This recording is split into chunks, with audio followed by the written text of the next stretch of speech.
All right, Jimmy, Matt and Gratton will be here soon, so we need to get ready for our season finale. Just make sure Jaguar gets here before they do, because we're going to need a dump button. Yeah, I'm excited too. So, is there anything I need to be aware of before they get here? Oh no, Miss Perkins sent us another press release from the board? What does the princess of PR want me to read this time? You'd rather not say? Come on, just give it to me. Oh, I see. This was definitely written after our last episode. Calm down, Jimmy. I know you don't like being reminded of certain things. Let's just read this and get it over with, okay? Okay, put me on the air. Unfortunately, we've had a data breach here on the island. It has come to our attention that people within our ranks have been spreading false information about a supposed GVK special premiere. We can confirm this is the very definition of fake news. We are actively looking for the source of this false information. Once found, we will do our best to help them find a better way forward when it comes to spreading unfounded rumors concerning our island. We apologize for any confusion this may have caused. I know, but it's over and done with. We can move on with our lives and get into season 2. Which I'm not necessarily looking forward to until we get about 9 months in, but it'll be a fresh start for all of us in 2021. Okay.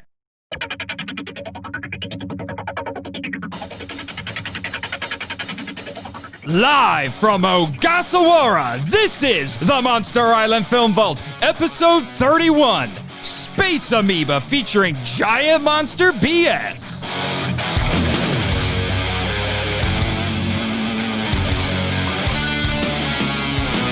Hello, kaiju lovers, and welcome to the Monster Island Film Vault, a podcast seeking entertainment and enlightenment through tokusatsu. I am your host, the curator of the Film Vault here on Monster Island, Nathan Marchand. But I am not alone. Today is the season finale for this very podcast, and joining me for this wonderful occasion are those crazy guys, those two crazy guys from Giant Monster Ben Shapiro, Matt and Gratton. How you doing, guys? I'd just like to clarify that is not what our show is called.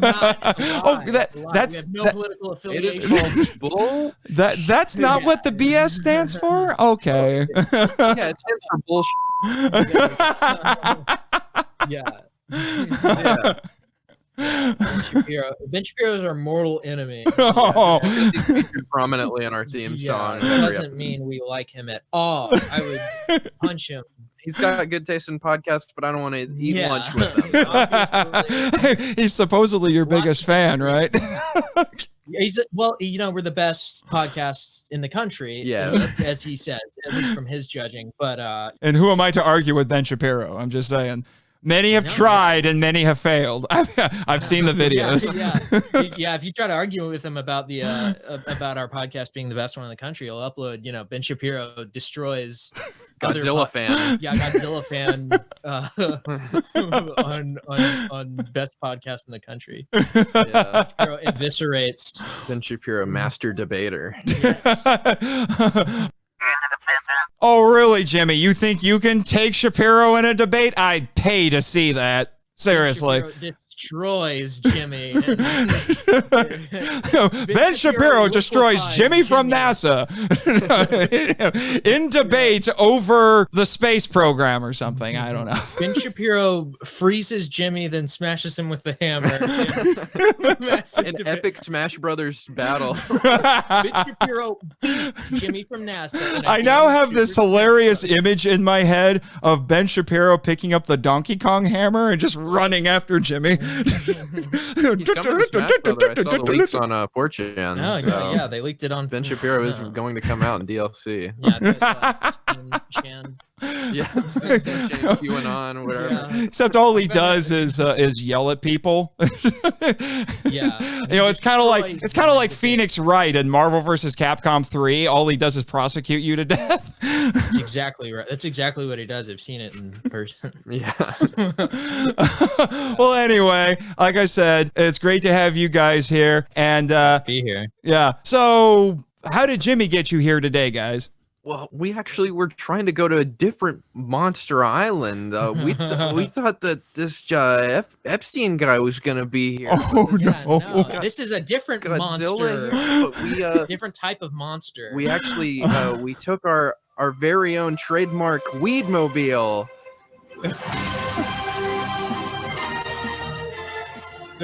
The Weedmobile. The Weedmobile. It's our special Adventure. car. We went on a trip to the special monster island, and it turned out he took us to the wrong one. I don't know what We're on happened. some crazy adventure. We've got to get to the other island. Yeah. We couldn't be happier to be here.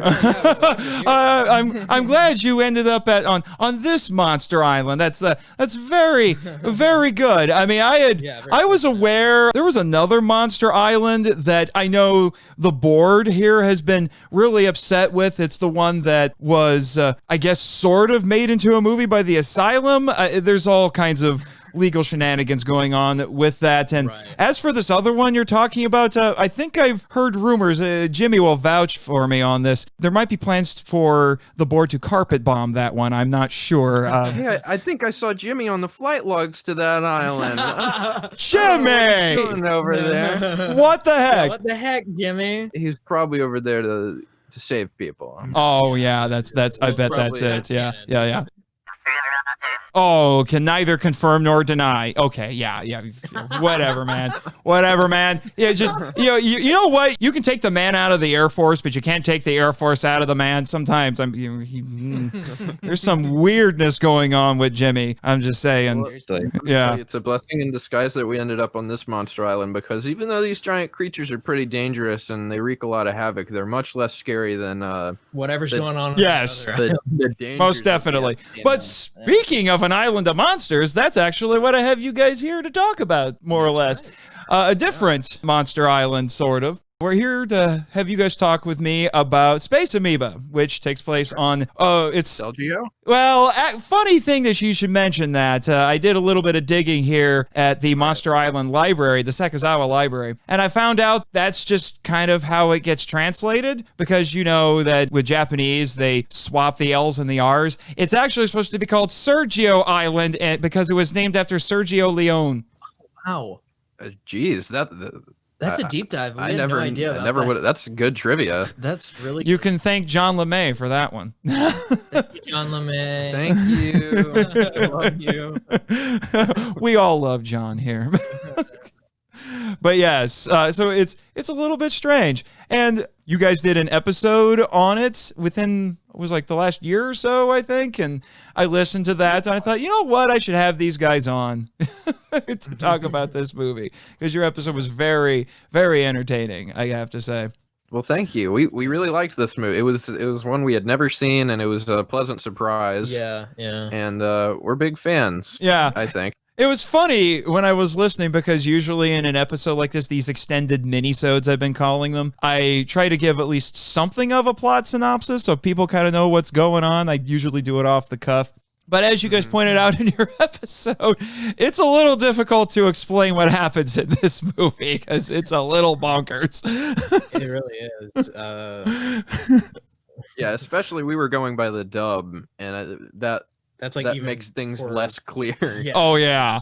But essentially what we have here is it's a reporter, a guy who's supposed to be a corporate man, turns out to be an industrial spy, and they go off to go study the natives on this island, and then they find out that there are giant creatures on this island, and the reason there are giant creatures is because these non-corporeal microscopic alien things come down from space riding on a satellite, and they start infesting different life forms, and they make the monsters bigger. But as you guys pointed out in your episode, because later our guy Obata gets possessed by them, they don't make Obata gigantic for some odd reason.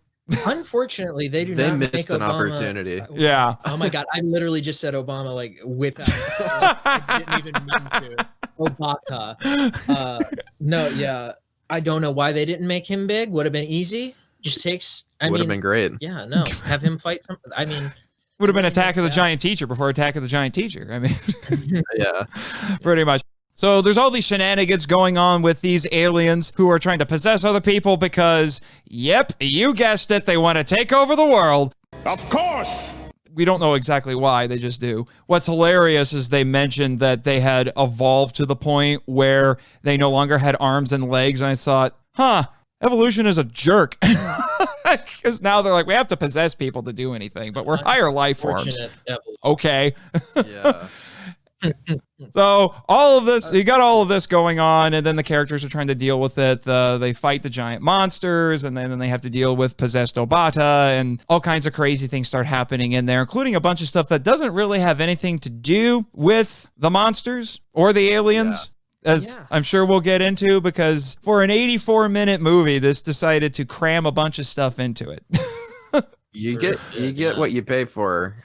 Most definitely with this one. What's interesting about this one is that this was one of the last movies that featured a lot of the classic creative team on it from all those Toho movies that we loved before this. It's the last time they all worked together. So we've got Akira Ifukube, we've got Ishiro Honda. What's weird is that it doesn't have their normal go-to screenwriter. Normally, most of these tokusatsu movies that Toho was making were written by one of two guys. It was Shinichi Sekizawa or Takeshi Kimura. This wasn't written by either of them. It was a guy named Ie Ogawa, who's, as far as I can tell, best known for writing the Bloodthirsty trilogy.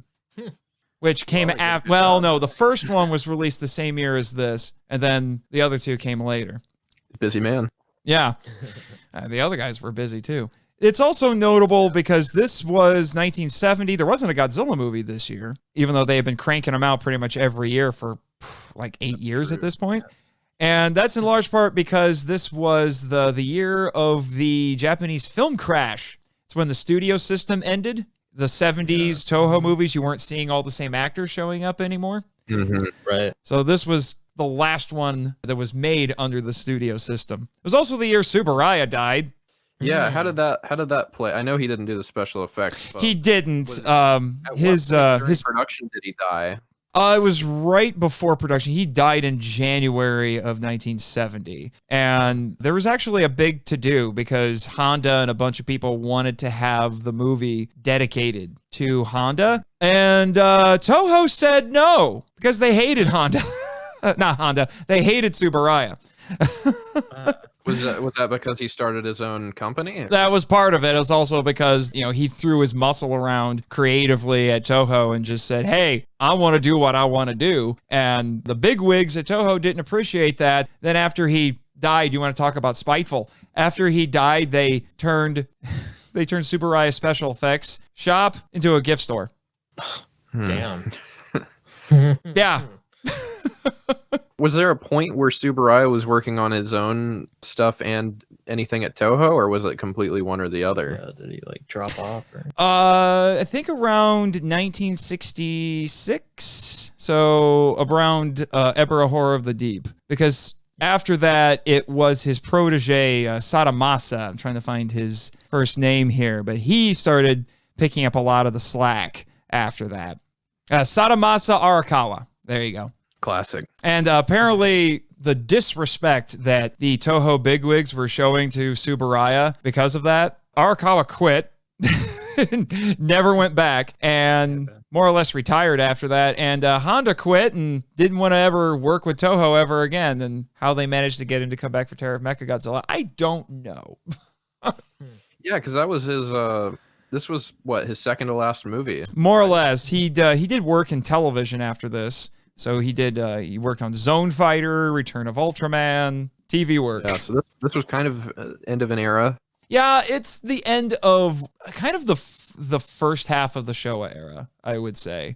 Mm-hmm. Because the stuff that came after this, particularly in the Godzilla series, was done by mostly different people, and they had different sensibilities, and that's why the 70s Godzilla movies are really different compared to the 60s Yeah, they films. feel weird. Yeah. All over the Definitely distinct. Yeah. And this one is definitely a weird one. Just like you guys pointed out, I don't think any description can really do this justice. This one almost felt like it was kind of like of that like mid to early 60s Ishiro Honda movie, like kind of what you'd expect. Like, I don't know, kind of what I imagine he would have done if he did something like Ebra. Yeah. Even though I know he did King Kong Escapes, but it kind of And like, I know you love that one. No, we loved that one. We wouldn't have it any other way. But this one also felt like I don't know. It was almost like that creatively there was like a bunch of like energy that a bunch of people wanted to get out, and this was like kind of the last hurrah. Yeah, because it felt like a lot of elements from different movies that hadn't been used together sort of came in. Yeah, and the result was very energetic and it felt fresh, even though it was like, you know, completely made of like elements that we've already seen before. Yeah, I was gonna say the whole movie when we were watching it today, the whole thing just felt like a greatest hits sort of a thing. It was just this crazy mishmash of everything. It's just, you know, like this big old salad bowl where they just threw in all the stuff that they had done before into this. But at the same time, it's not redundant. It doesn't feel like it should be over. You know, it feels warranted. Yeah. Yeah, I was actually keeping a little bit of track where I was writing down in my notes. It's like, I'm getting vibes from this movie. Probably the easiest one to point out, you guys mentioned this in your episode as well, is King Kong versus Godzilla. Because it recycles the dang music. It's barely any differences, and there was a point where I actually kind of joked that the reason that Gazara, we'll talk about him in a little bit, the reason Gazara goes after him even though the shaman is praying to him is because he's singing the wrong song. He's like, that's for King Kong, you idiot, and just starts beating him up for it. But and then I was getting vibes of Varan. I don't know if you guys have seen Varan yet, and we saw the American ones. I'm sorry. Pretty much not. We pretty much haven't seen. Yeah, I'm sorry. I am so sorry. See, Jimmy feels your pain. Well, it's good to know that somebody identifies. Identifies as something, but but anyway, so Varan, King Kong versus Godzilla. Call me nuts. I can say this because the board has mandated that I talk about the entire franchise next year. Not necessarily looking forward to it, but I was also getting vibes of Gamera versus Barugan with this when they go to the island. Yeah, totally. Yeah. So, like we were saying, it really is just kind of ridiculous mishmash of everything that they had done before. You know, greatest hits album, I guess you could say. At the very least, the aliens are a little bit different in this. I'll give them that. Yeah, no, it's like mildly like original. At least for the time, it's like they're definitely like at least trying to sort of do something original. Yeah, they present that. You know, I mean, like sci-fi movies in like the 60s and 70s were always trying to kind of do like wacky and like sort of out there concepts, and it always came off like they didn't quite understand like sort of the science they were trying to work in. But this is like at least the visual is sort of distinct, especially. It's I think it's supposed to be fun more than anything. Yeah, I don't think this was supposed to be representing any kind of like social fear. You know what I mean? Like some of the other aliens are. Yeah, not necessarily, although that's in large part because these aliens are relatively underdeveloped. We don't really know what their motivations are. They're not like the Zillions where they have a very clear and understandable motivation. It's, we need water, and you have water. We want it. So we just, all they do is they just show up and they say, we're taking over. That's pretty much the Disco Space Nuns. I mean, we're not fond of the Disco Space Nuns around here. I'm just saying, because we don't even know why they wanted to either. So, but it's interesting that you bring that up. I did some reading on this movie, and I did find out that there are some people who are trying to read at least some things into this. And you guys mentioned this in your episode as well. But the talk about how the island, the Sergio Leone Island, was under Japanese control during World War II, and that's why the natives can speak Japanese. And someone even says in the movie, it's like, well, it's a good thing they like us. There's kind of this implication that they don't really. Yeah, or like, I don't know, like vaguely like not threatening, but like kind of like dominating. Yeah. I don't know. It's weird, but yeah, it's definitely saying something with all the World War II stuff that gets left. I on the know. island. Yeah. I almost wonder if maybe they came up with it not because they wanted to make some sort of commentary, although that would be a very Honda thing to do, to come up with this commentary on Imperial Japan from World War II, but more just because so they could explain why they have all the stuff they need to kill the monsters. This nearly unlimited supply of guns and gasoline. Yeah, it's cool though. It's a good, it's like a unique setup. I don't know. Very rarely do you see the conflict being like somewhat even matched on both sides. It's usually just like the giant monster is invincible until the very end. Yeah. Where it gets killed by another monster or some kind of special military weapon. Here, it's like the humans are putting up just as good of a fight, if not better fight than the monsters are. I think it makes the human side a little more entertaining, and it does a really good balance of intertwining both stories. Yeah, I will say that for sure. I mean, it's weirdly gory seeing poor Gamine, I think that's who it was, getting his eyes shot out like Ralphie from A Christmas Story. How often do you see a monster get blinded by a simple rifle? It's a testament to the. It's cool. It kind of reminds me of that Pacific Rim where he shoots the Australian guy shoots the flare. One guy's eye. Yeah. It's cool. Yeah, no, it's cool, and for the time, very, very unique. For sure. It is. Which begs the question, even though I don't want to necessarily get into too much of the monsters right now, was that the same one who came back at the end, or was that a new one? I forget. I think it's supposed to be a new one. Yeah. Didn't he blow up the one? Oh, yeah. No, they set it on fire. Yeah. They had a definite kill it with fire moment there. So I don't remember if this was in the sub or not, but I think there was a line in the dub about like those crabs being like all around the island or something. Yeah. Some like one. That would make sense. Sounds familiar. That would make sense. And then I know some other, so we have these allusions at the very least to Japanese imperialism from World War II on there. And then there's also, for what I was reading, I got this from the Honda biography actually, that the reason, I forgot about this, I should have mentioned this in our summary at the beginning. Where were you, Jimmy? You should have corrected me on that. You're dropping the ball. But he's been in our Weedmobile.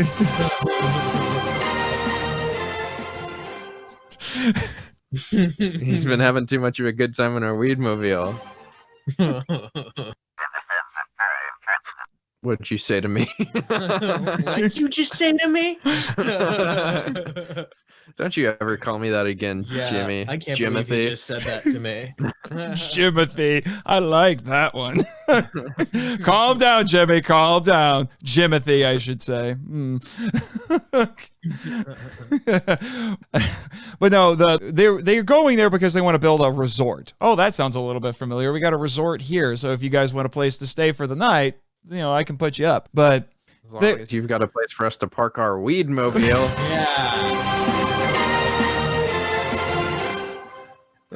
I can make arrangements. Or we could put it in Jimmy's garage. That would work. How about that, Jimmy? Can they keep the Weedmobile in your garage? Can Jimmy fix a flat? I think the Weedmobile's got a flat. Jimmy, is there a tire place near Jimmy's house? In his garage. He says he's you guys will be interested in this. He's been saying for months he's rebuilding Mechani-Kong. So, he's been ordering a lot of different parts. I'm sure there's got to be a tire in there somewhere. I'm just saying. Jimmy will never rebuild Mechani-Kong. This is impossible. There's just no way he's going to do that. It's just not going to happen. It's too much of an undertaking for one man. I mean, hey, it's not possible. That's why he got the other guy who's hanging out, or should I say robot, who's hanging out in the producer booth with him right now. Yeah, we forgot to introduce him earlier, but yeah, Jaguar, he's got him helping him out in the garage right now. So that's how he's apparently been able to do this the whole time. Yeah, that's why he hasn't said hi to me yet. But I see you, Jaguar. Yeah, I brought him in just because I know how you guys are on your show. You're a little bit rowdy. You're the HBO of Kaiju podcast. And so I brought my man Jed here with me to act as the dump button, just in case. because we're a family show around here. But but anyway, so that was actually ripped from the headlines from what I was reading, because there was talk of building hotels on these different islands, and it was a controversial subject at the time. So So again, it's at least alluding to things. It just doesn't do anything with them. You know, just like at one point Obata says the shaman is like an emperor to these people, which if you're Japanese and you're going to talk about the emperor, that's kind of a big deal. And honestly, this might be the most direct reference to the emperor in any of these Toho movies that I can think of. Then the girl just says, oh no, he's more like a father figure to these people. Be nice. And then they never talk about it again. So... like a father figure. Let's get off this subject. We're not going to talk about that. We're not going to talk about anything of substance in this movie. The hotel theme, it seems to like they don't really delve into that being like a bad thing.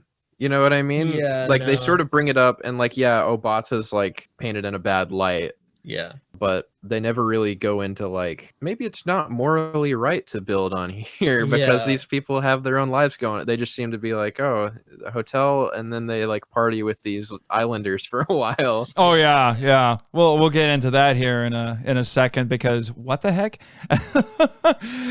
All right, we would be remiss, guys, if we didn't talk about the monsters, because let's be honest, that's why anybody and everybody watches this movie. That's right. I mean, it's like even Honda knew that that's why people were going to watch this movie, because he literally just puts footage of the monsters fighting in the credits. It's like it's not even foreshadowing. It's just saying, guess what? There's going to be monsters. So here you go. And then our first one is Gazara. He shows up pretty early. Normally, I timestamp when the monsters appear, but it's a little hard to timestamp Gazara because we see him grab people from the ocean, tentacles. So I'm like, does that count as the first appearance, or is it when he actually wades in from the ocean? I don't know. So I can tell you that all three of these goobers are all here on the island. Thankfully, we have gotten rid of the alien influence, so we don't have to worry about that anymore. Although the scientists here kind of have a little bit of a heyday trying to figure out how they got gigantic. Okay, so do you guys have to do anything to keep them big, or did they just stay like that after the aliens left? They just stay that way, which is kind of interesting. So whatever mutations they put them through, apparently they're permanent. But going back to the movie here, it should be noted that Gazara and Ganime are played by our man Nakajima. So he didn't get to be Godzilla this year, 1970, but he was in the Gazora suit and the Ganime suit. Nice. A wonderful career opportunity for him. He was really like, originally I beat up the shrimp. Now I am the shrimp. Yeah, he said, you guys want more? I got crab. I got cuttlefish. What do you want? Actually, it's funny that you bring that up, because I don't know if you remember this from the subtitles, but our scientist character actually mentions specifically what species of squid that Gazora is, and it cracks me up. It is the kisslip cuttlefish. I don't remember that. Yeah. Very embarrassing on my part, but I remember that. I was just, seriously? Who names these things? Or was that biologist drunk when he came up with that name or something? I think he was very lonely at the moment, and he just needed some contact. The kiss slip, because he kissed it. And then he wrote it down. The loving partner, cuttlefish. But the life partner. But I actually, for the longest time, I didn't know who Gazora was. When I was a kid, I don't know if this was your experience, guys, but my experience with Gazora was I found out that he existed because of the NES game. Oh, really? I think for a lot of people that was that's because the first time I heard. I think it goes when you're a kid, you're into Godzilla, and then it turns into you're into video games, and then you get back into Godzilla, and then the Toho catalog opens up. You know what I mean? I think a lot of people do it that way. So I think a lot of people were exposed to that video game before the actual movie. Yeah, but it's hilarious because Gazora was never in a Godzilla movie. but they threw him into that game and acted like he was a Godzilla monster. Yeah, just because he's so good. Apparently, They threw him in the, I think what it really was is they needed a space monster quota to fill, and they're like, crap, we ran out of Godzilla space monsters. What else do we have? Well, there was that squid in that one movie nobody saw, and like, hey, it works. Yeah, I guess that. Yeah, I forgot that game had like that theme going. Yeah. Yeah, because you would go to different planets and there would be more and more space monsters. Although they really started playing it fast and loose because Varan is one of them too. So it's okay. Yeah. Varan is definitely not from space. Yeah. But we have Gazara's are Isn't Gazara in like the opening credits of Final Wars? So's everybody. I'm in the opening credits. Yeah, we all are in the opening credits. Jimmy's in the opening credits. Jaguar's in the opening credits. We're all in the credits of Final Wars. That's just how it works. But and you guys mentioned this, that out of all the three, because you get three monsters in this, Gazara is probably the most memorable out of all of them. Probably. He's the poster child for this. Yeah, it's partly for this movie. Yeah, and just because I've been like almost subliminally exposed to him in like you said, the video game and like a handful of other mentions or like just pictures of him. So I don't know, squid. It's a cuttlefish, but it's basically a squid. Yeah, he's pretty distinct, and I don't know any other giant monster to compare him to, or at least like the Toho film monster. Well, there's kind of the Udako, but that was a real octopus that they used. Again, King Kong versus Godzilla vibes here. This time they actually just used a suit. Although they did have in the alternate ending for Frankenstein Conquers the World, where he fights the cuttlefish there, that was a devilfish, I think is what it was called. Yeah, they call it a devilfish. Yeah, so there's that, but that wasn't a real octopus. That was a prop. This was an actual suit, which is what makes it different. Yeah, and it's a very distinct. They're not going for realism here. Not at all. Which is unique. And I think, I don't know, that kind of opens up more opportunities for like originality. I don't know, with stuff like Gigan, when you're not really trying to look like something. Yeah. You get cool more distinct and I think memorable. Yeah. And I think that's the situation with Gazara here. I really like him. Oh, yeah. Even though I will admit the suit's not perfect. It's a little wonky at points. It looks a little goofy. And do you notice how the eyes don't really do anything? He's just constantly staring forward. It's because the eyes broke, and they didn't. And the guys working on set didn't realize they had broke. They didn't notice. Were they supposed to blink or move? Or what? Apparently they were, and they didn't notice, so they just left it alone. Oh my God. That's cool. Well, that's kind of like his look in my mind. I imagine him as just this constantly like eyes wide open, constantly staring. Looks haunted. Perfectly circular eyes. Yeah. I like it. Yeah. No. I do too. It's got that quality that kind of the giant claw had. Yeah. Oh, the giant claw. Oh man, that thing is so weird. We keep it on the beta site. They won't let it onto the island proper. Do you guys have like a Jurassic Park situation? Jurassic Park's our competition. What are you talking about? Okay. Yeah. But no, but yes, we have a beta site just like Jurassic Park. In fact, actually, we have a gamma site as well. That's the one where Zilla used to hang out. Where's Zilla now? Oh, he's on the island. He got admitted recently a few months ago. Much to the chagrin of most of the tourists. But yeah, he got in by like margin. Many years of trying to become a citizen. Yeah, more like by executive order of the board of directors. But so then we have Ganime, who's a crab, and you guys mentioned it on your episode. They pretty much took what they did with Ebera and cranked it up, and I will admit the crab's impressive. Mm-hmm. Yeah. It's like I remember upon this watching like his like mouth movements and like he's got like little I don't know what you mandibles call it. mandibles, I guess is what you would call it. And they're like wiggling around in a really kind of gross looking way. Yeah, almost realistic. Yeah, it was like almost like impressive. I was like, oh wow. Yeah. It is a very well articulated suit. I have to say that. Yeah, like especially for this era where it's like they kind of didn't do stuff like that, and when they did, it's a little more clumsy usually. Mm-hmm. Yeah, especially like at the turn of like 60s to 70s, like you could tell they were trying to save a lot of money by like not doing stuff like that. Yeah, so it's cool to see. Yeah, you guys were talking about in your episode that you felt like they went all out in this one, which is interesting to say.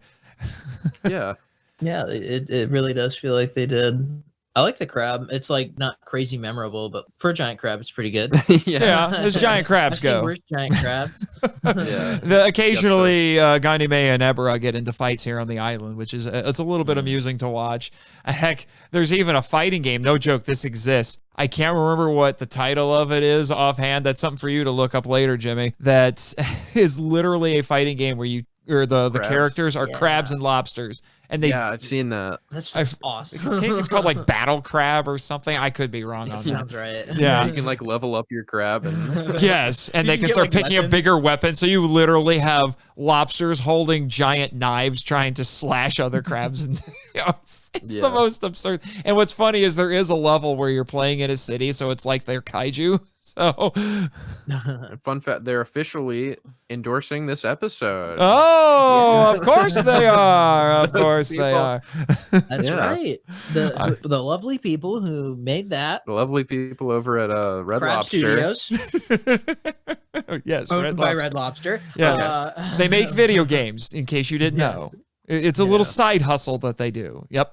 Like That's Burger right. King, they release video games every You get a plate of lobster, and you might find a game disc in there. Yes. You're lucky. Inside your you'll bite down. You go, Mom, look. I got the game. Yeah, don't dip it in butter, honey. Yeah, and then you fire it up. You're like, I got the special edition that has the first two DLC characters. Look, it's Kanibus and Ebra, whatever those are. Nice. Yeah, I remember when that happened to me when I was a kid. Yeah, that happened to me like 5 minutes ago. Actually happened to me. But anyway, this movie's yeah. So if unless you've got anything else to add about Ganime, we can move on to our last monster. Ganime needs none of my approval. cool eye shooting effect. Yes, cool. Yes. Blood is cool. Yes. Yes. But then we have Kanibus.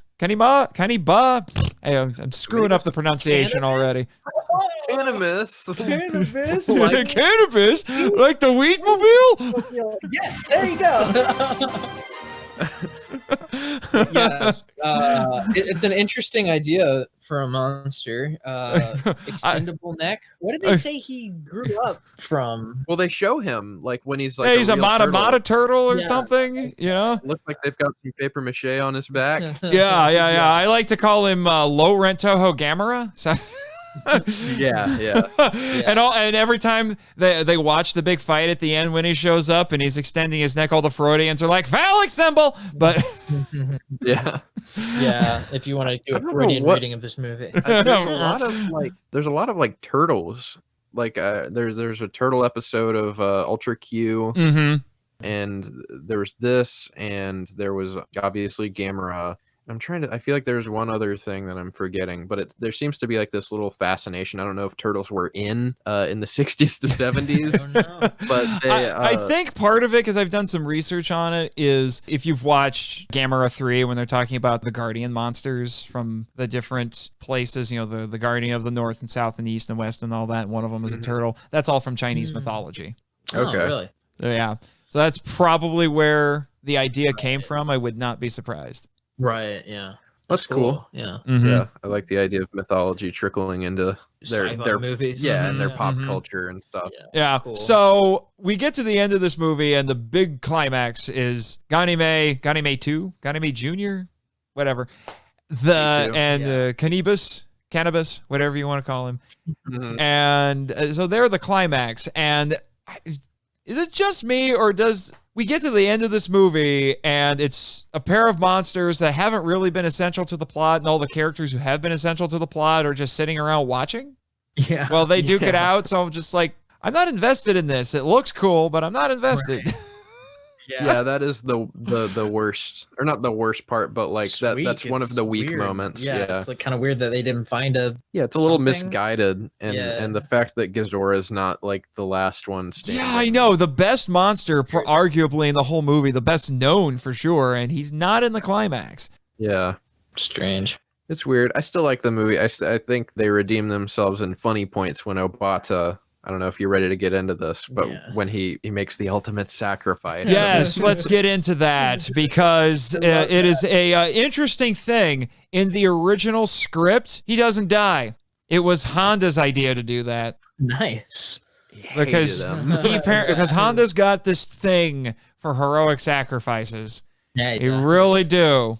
Yeah, I guess so. Yeah. So he wanted it in there, which is funny that he does because Obata's death seems weirdly underplayed. Yeah, no, it gets funny for Gratton and I because he has not redeemed himself in any way. No, he just like shows up, and I love that like just because he's been around the entire runtime of the movie, the main characters seem to be like, oh, it's Obata, our wacky friend that we just met a day ago, and he was actually a spy, and yeah, and then apparently his friendship with them is so powerful that he's like, I have to kill myself. I have to gain control so that this evil can't hurt my friend. Yeah, and then he jumps into a volcano with no like musical cue. Yeah, and not even a dramatic close-up. It's just it cuts wide shot and he jumps. Yeah, he jumps and then it cuts to the character's reaction, and then it cuts to a wide shot of the volcano erupting, and some guy says like, Obata killed himself to save us all. Yeah.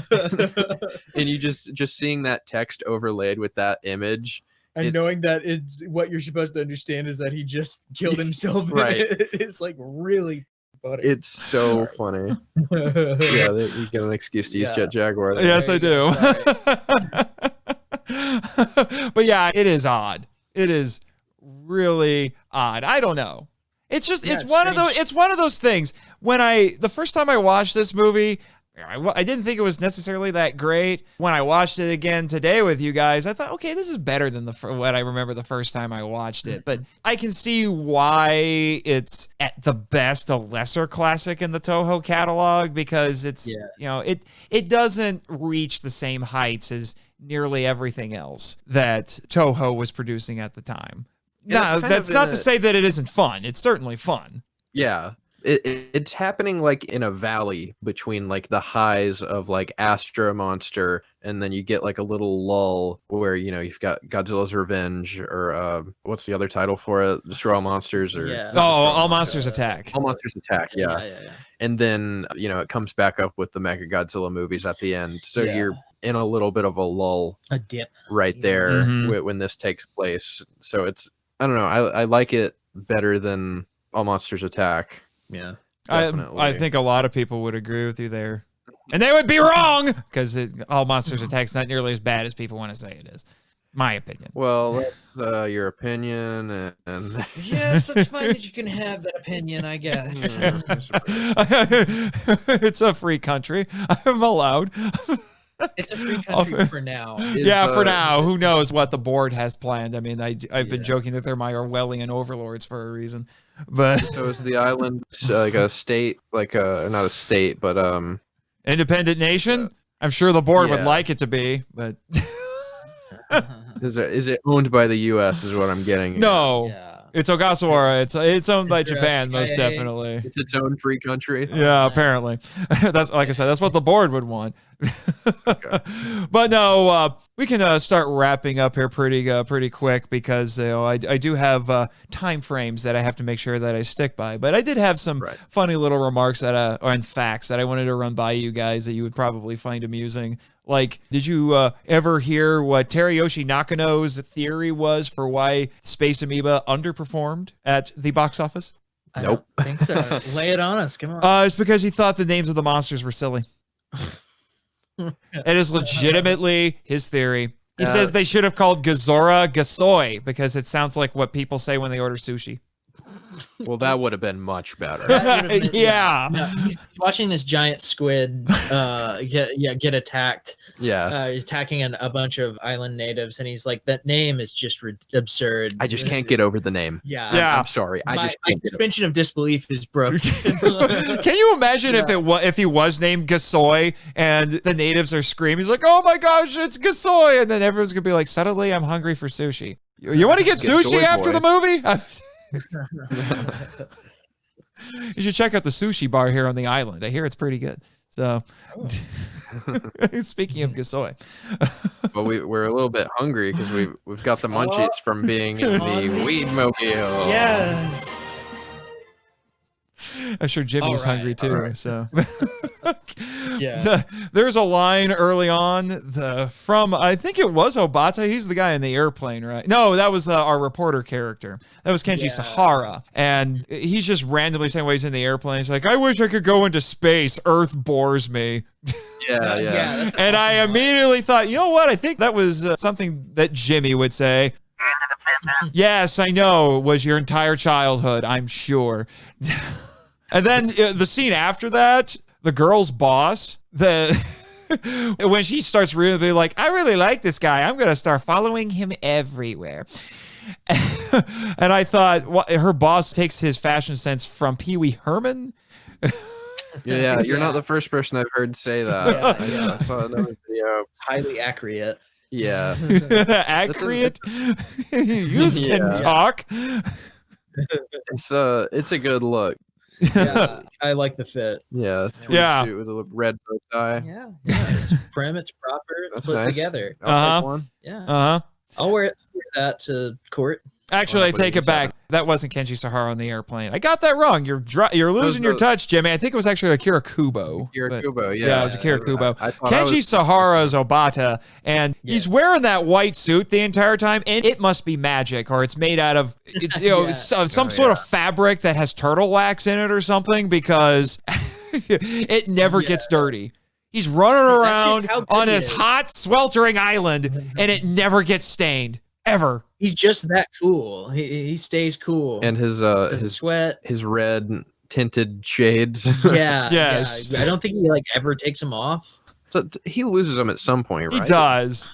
And then we forgot to mention this, guys. The aliens and the monsters have a weakness in true Toho science fiction fashion. They don't like what was a high frequency noise. Pretty much. Right. And they figure this out because two of our characters go diving. Gazara tries to get them. I think it was Gazara. And then they get saved by dolphins. And then they eventually figure out they don't like high-pitched noises.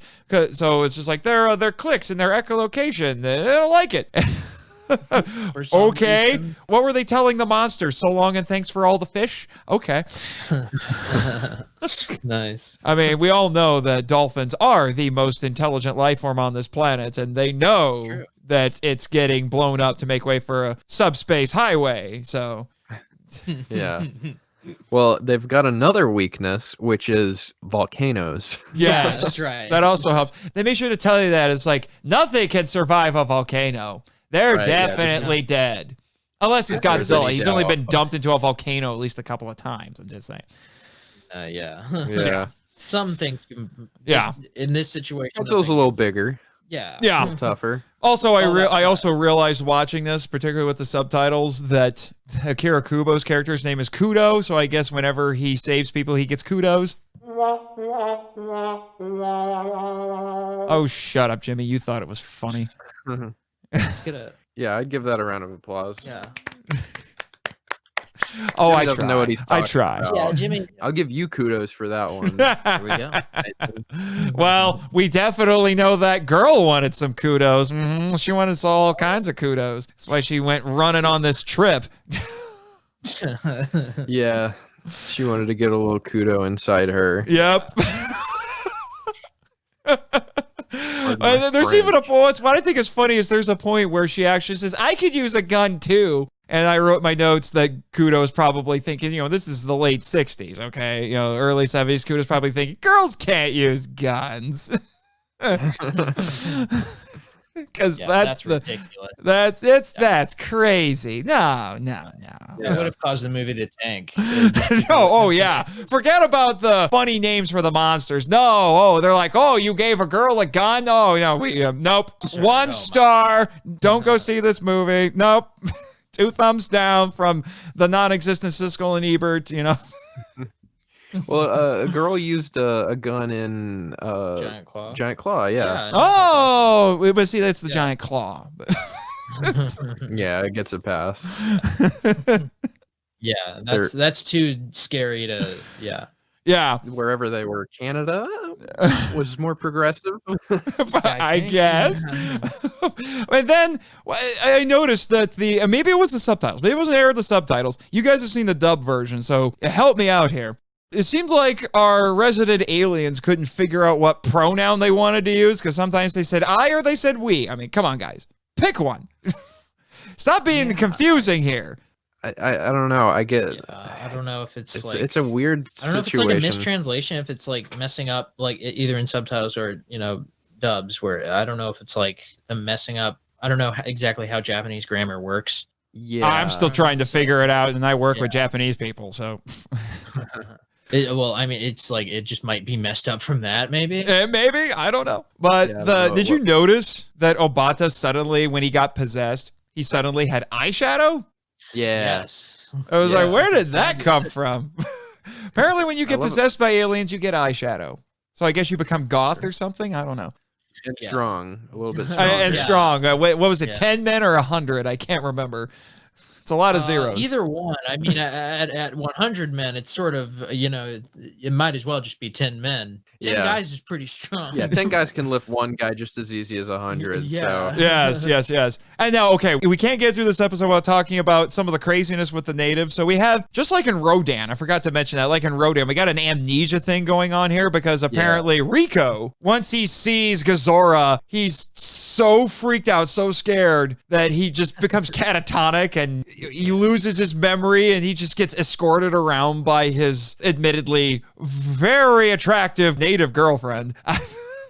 Yeah, and props to her. She still wanted to marry him. I know. And then she's like, we're getting married. And I'm like, did he actually agree to this? Or are you just doing this now because you're like, it's either this or I get him drunk? I mean, I'm thinking she's going to try to steal some of his Sergio Island disability money.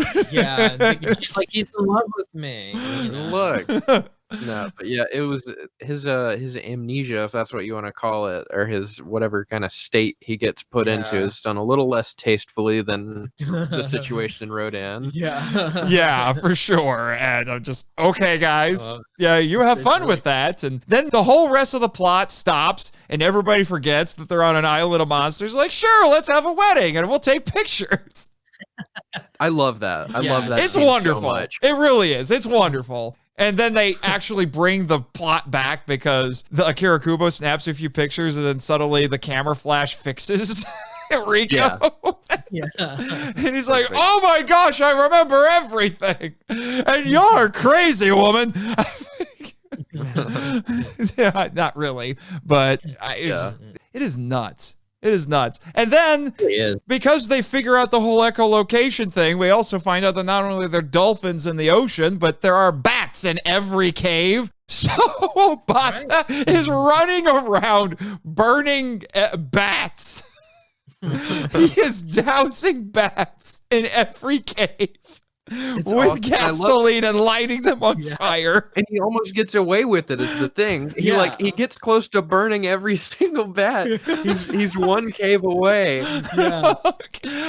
And I wrote in my notes because the characters are running around. They're like, we need to get into a cave with bats. Why are all the bats dead? And then, so then they finally get in the one that does, and I wrote in my notes, to the bat cave. I mean, it's just asking for it. I'm sorry. I mean, I only interviewed the guy who's making the Batman meets Godzilla comic, so there's one for you right there, man. Shout out to him. Pour one out for him. Yeah, I think that's all the good ones I got. So all right. So unless you've got some stuff you want to add. I know we said it in our episode, but I love that part when Obata finally finds the heroes in that last cave with bats. And they have no idea that he's been the one burning them. And they're like, dude, you don't understand. We're so excited. We just found the last cave with live bats. Aren't you excited? And he's like, huh. Yeah. I need a nap or whatever. And then he almost does it, right? Yeah. Or like he tries to, and then they stop him, I think. Well, he throws the match in there, right? And then they get out somehow. Yeah. Why can't I remember that? I don't know. Nathan, what happens? I don't know. Let me check my notes here really quick. Did I have a note about that? I'll check. No,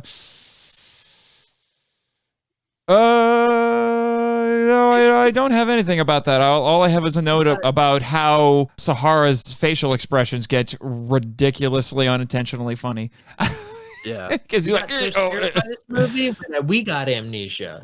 apparently. So scary. This is called the Magugu effect. That's where right. You can't remember a little part of a movie you just watched. Oh my god. Instead of Mandela. So it's not full-fledged Mandela. I got it. That's right. I got it. I got it. So, Magugu. I think he was one of the tribal leaders from Skull Island who came by to visit Kong. I don't.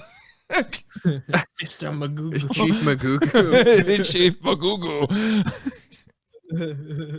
Well, I think that just about wraps it up, guys. I think we've covered just about everything we could cover in this. It was a great discussion. Thanks for coming. No problem. Of course. We're really happy to be We're here. having a great time here. Mm-hmm. Oh, really? You got to leave? Well, what's going on? Oh, Godzilla and Kong are getting a little bit rowdy because they're a little upset that the board declared that neither one of them are king of the monsters anymore, and they gave the crown to Gamera. All right, well, you see what you can do. I don't know what you got planned, but, you go have fun with that. Hey, Jet, can you fill in while we finish up here? I understood about half of that, but for what I can tell, the answer is yes. All right. I don't know if you guys know this, but Jimmy wrote an entire manual that translates whatever Jet says. It's like Groot speak or something. I don't know. Nice. How do you know he's not tricking you? Yeah. I have no idea at this point. So, yeah, at this point, as long as he's doing what he says he's going to do, I don't care. Just trust. Yeah. It's, That's good. perhaps unfounded trust, but trust nonetheless. All right. We now come to a very fun and important part of the show, the Patreon shoutouts.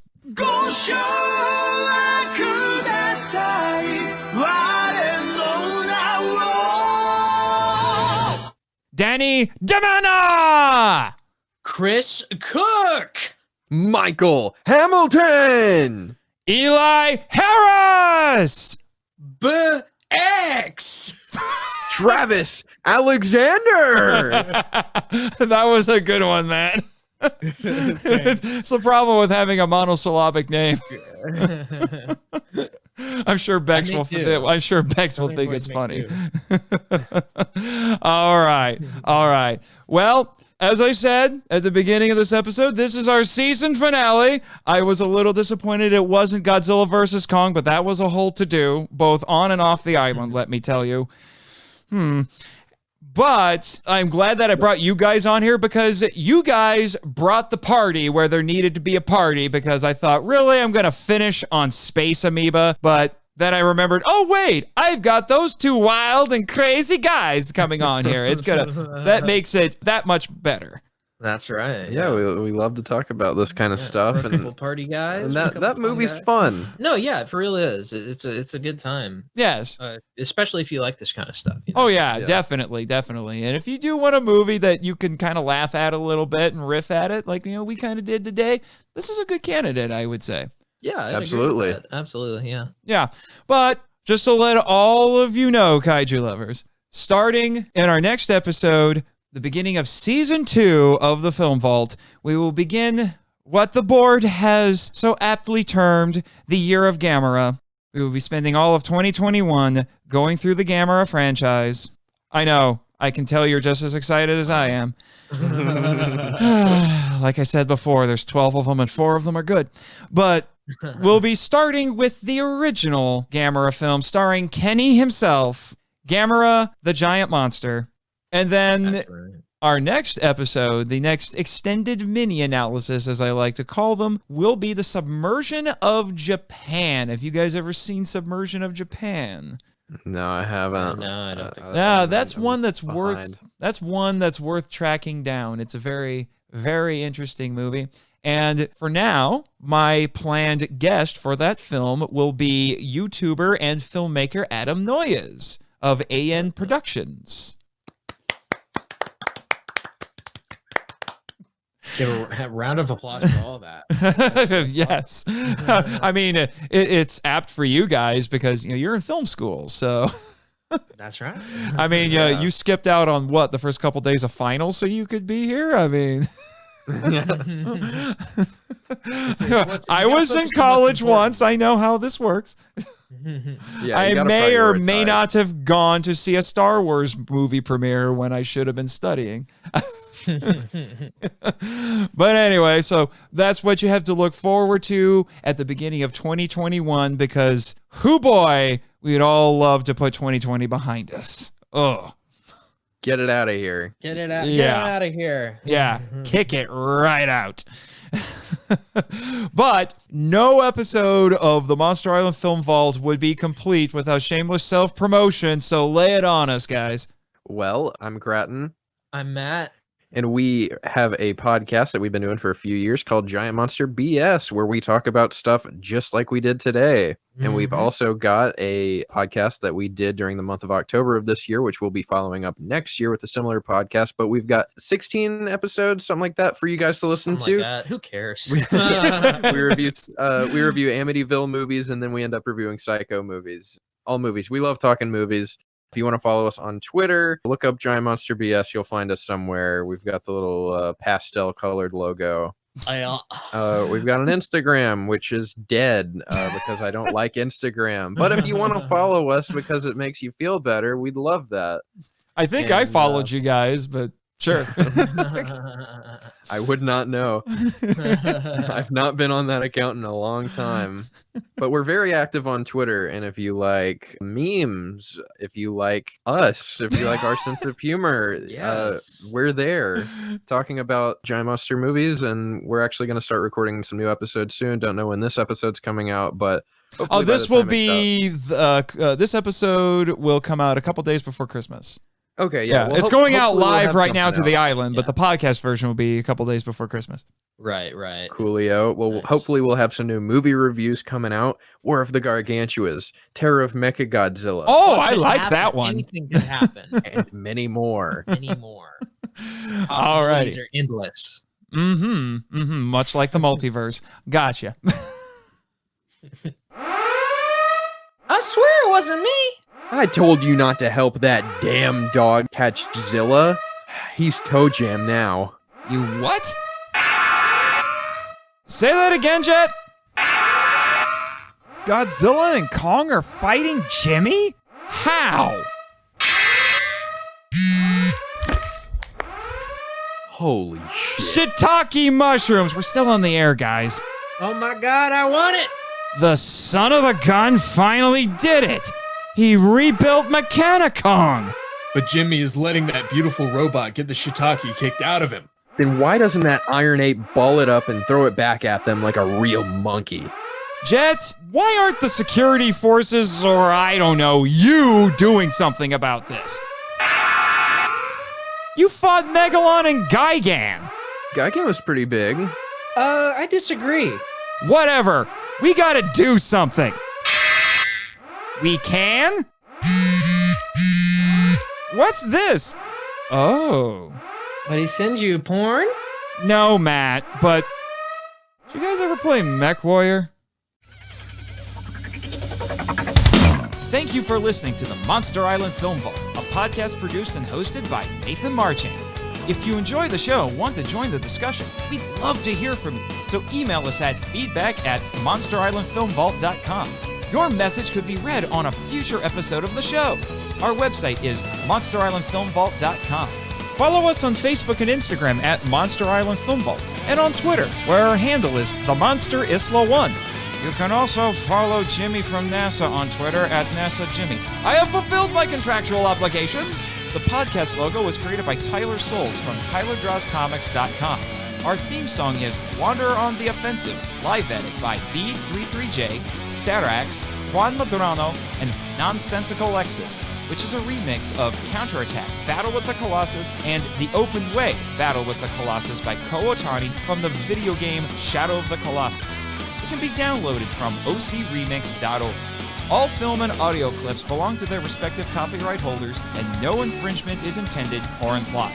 The show is available on Apple Podcasts, Stitcher, YouTube, and other fine podcatchers. Please rate and review us on Apple Podcasts to spread the word about the show. You can also support MIFV on Patreon. The Monster Island Film Vault is a Moonlighting Ninjas media production. Sayonara.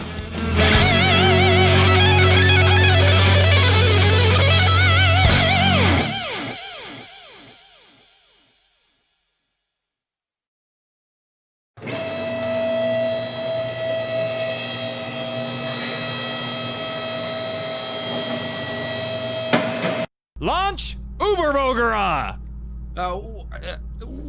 What button is that? My hasty reading of the non-existent manual says this one. Oh my gosh, no! Oh, my ears are bleeding! Oh my, just now, it's like an alarm clock that won't ever shut! Oh, turn it off! Seizure. Does your producer want to kill the pilots or the kaiju with his junk? Stuff cotton balls in your bleeding ears and get us in the fight. Okay, let's try this button. This thing has a radio? Actually, it's a CD player with a mixed tape CD in it. It's better than the beeps. Let's go! Here it is. I just have to play with my joystick.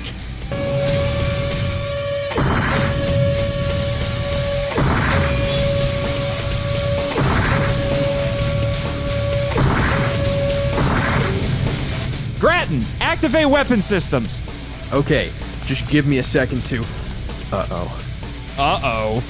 Looks like Jimmy hasn't installed the weapons yet. Remind me to punch Jet Black Panther in his Jack Nicholson mouth, assuming we survive. If we die, I'm totally possessing the Godzilla lamp I saw in the gift shop. We must have something. Well, aren't we lucky bastards? The eye lasers are charged. It's better than nothing. Fire!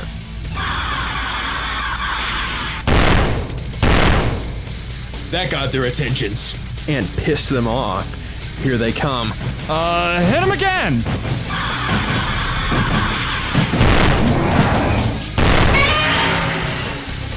We'd be better off with spit wads.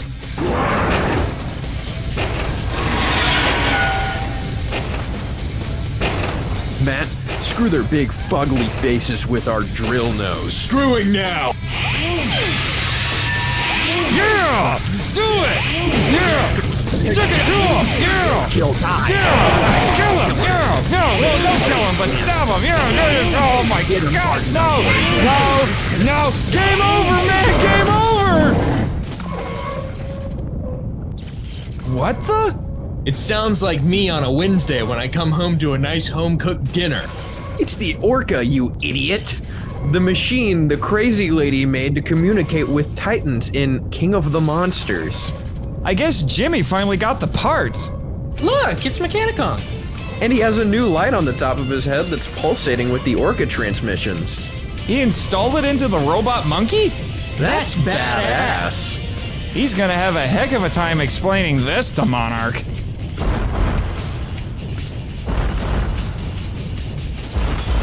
Looks like Godzilla and Kong lost interest in fighting us and each other. Probably because it's no fun curb stomping a giant bootleg action figure like us. Yeah, Matt, let's go. I only did this so we could ride that new Mechani-Kong after we saved it. Oh, me too. Really, guys? Yeah, that Robo-Ape is totally powered by BS. That's because its pilot is full of it. I don't care.